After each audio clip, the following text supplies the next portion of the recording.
So have you done this sort of thing before? Yes, a bit, yes. For television? Yes. Yeah. Okay, anytime you're ready. Pace yourself, I think. Right. Tracy, it is wonderful to be sitting here in New York City talking with you because I've never met you before, but I've just been a fan for such a long time. Oh, that's very kind. And here you are in this movie that is where you're playing a role that's so different from anything anyone would expect you to do. Oh, good. Good. That's what you wanted to accomplish, Yes, huh? yes.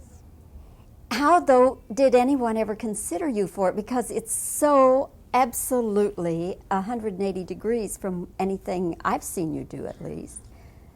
Well, I'm glad they did. Lawrence Kasdan did consider me for it because I'm not a comedian, you know. I don't tell jokes and do sort of it's a sketch comedy. I really loved it. I think the strongest point about my show is that I'm an actress and I really believe in making the characters as honest as they can be, and that's what makes them interesting and funny occasionally, and sometimes I don't do such loud characters. You know, you just have to play the character that would fit that situation, be the most honest.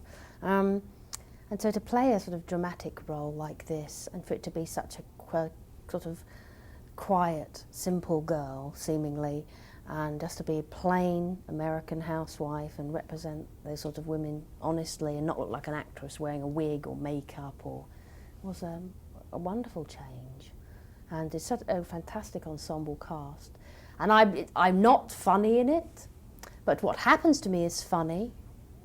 And I think all the actors in this are playing parts that they've not normally played before. The biggest shock was when you opened your mouth and there you have that wonderful American accent. Now, how difficult was that to achieve? Well, I do a lot of American accents on the show. I'm always doing American accents. To do it one that simple was difficult. You know, you have to. There's a wonderful voice coach called Tim Monarch that would remind me if I slipped up or something, and it was to get no sort of like tension in the voice. You know, like a lot of just not to be like this or mannered or anything, just to be like real simple and flat and how someone would be in a pizza. Oh yeah, hi. You know, just someone simple. That was what I wanted to do, and none of this stuff. When you first What stuff, Tracy? Stop doing something as if you're going to understand.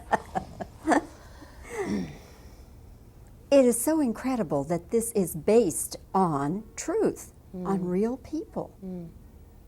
That's what attracted me to it. I read the script, and so you read it at page one, this is a true story. You think, oh right, you know, you've got that in your mind, and you read this story, you think, blimey, then this happens, and then this, and then they couldn't kill him, and then they did this, and it's so great. I think this really happened. It's like, oh, it's just a joy to try and do this, because I love the truth and honesty, and you know, basing my characters whenever I do on someone I know, so that you know you're not being fake or doing like TV or film acting.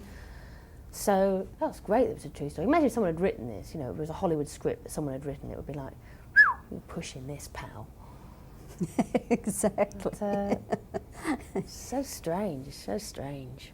Did you try to do any research about the woman you play? By meeting the real woman. Or in that sense. Or just any sort of thing, reading newspaper accounts or whatever might have been available. I read all the newspaper accounts. I saw a short clip of the lady on Oprah Winfrey, but didn't want to do a direct impersonation of her.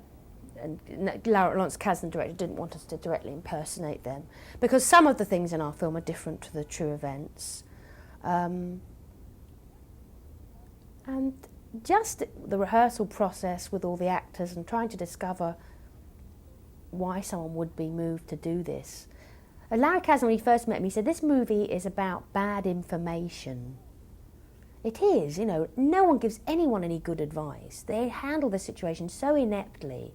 They do all the wrong things. Nobody talks about, they just go straight to trying to kill him. It's that passionate.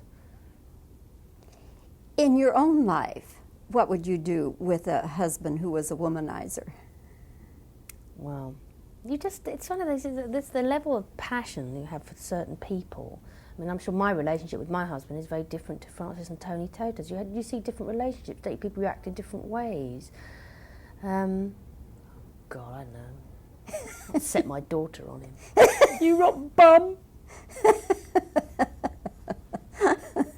But I can't imagine reacting like Francis Toto, no. Everybody's different. It is remarkable. I've probably got one of those wonderful Californian marriage counselors, you know, where everybody like talks and gives each other space and don't get angry and just want to hit each other. Now, the real people are together, I understand. Yes, well, they love each other. She loves him, that's why she did it. She didn't want anyone else to have him, and she got that sort of passion for him. Yeah, and it turned him on. I think it aroused him. I think he thinks it's wonderful. I can't really speak for them personally, you know, I don't know what's going on with them now or whatever, but he's thought, blimey, no one loves me as much as this. She did this for me. Did you know I hope he remains monogamous. Did you know Joan Plowright before this? Not personally, I knew of her. I'd been to see her in the theatre when I was 12 years old. I used to pay 80 pence and sit in the gods, you know, and peer down at her in West End plays. And I remember the type of people go, gosh, you really look like her. And all British journalists would always say I looked like a young Joan Plowright. Joan's not that old. It's like, she looks like an old Tracy Ullman. It was wonderful working with her. She's a lovely lady. And she just acted like my mum. And it was, you know, when we looked at each other on the screen, it's amazing. We really do look alike. Got a lot of similar features. Great casting. And there again, that was unusual casting to put her in that kind of role, wasn't it? Mm. Yes. With the accent and all. Yes. She's wonderful. Yes, yes. She's very, very funny in the movie and that's great. Totally unusual. Do you have another American movie coming up anytime soon? No. I'm doing Shakespeare in the New York Central Park this summer. Myself and Morgan Freeman. We're doing Taming of the Shrew, so I'm doing a bit of theatre. I hope to do my show again, the Tracy Ullman show, again this year. I don't know if I've been picked up yet. It's all to do with these stupid ratings things, which I don't believe in. And just tries to... Do you have those in England? No, but I think it's a bit weird that 1,000 boxes on someone's TV all over the nation sort of give us accurate ratings of how many people watch the show. I'd like to do my show again, and I'm always looking for good films. They're jolly hard to find. Anything really good's hard to find. Well, I think you've got a winner with this one. Oh, thanks. It is unusual, and yes. I hope people and people who know like... it's a true story and just go in and take it for what it is. Well, everyone will have a different viewpoint on it or interpretation of it, I'm sure. It's one of those... Maybe we can get some controversy going. That's a good publicity thing of doing it. Controversial movie. Tracy, it was fun meeting you and talking with you. Nice to talk to you. And good luck to you. Thanks. Great.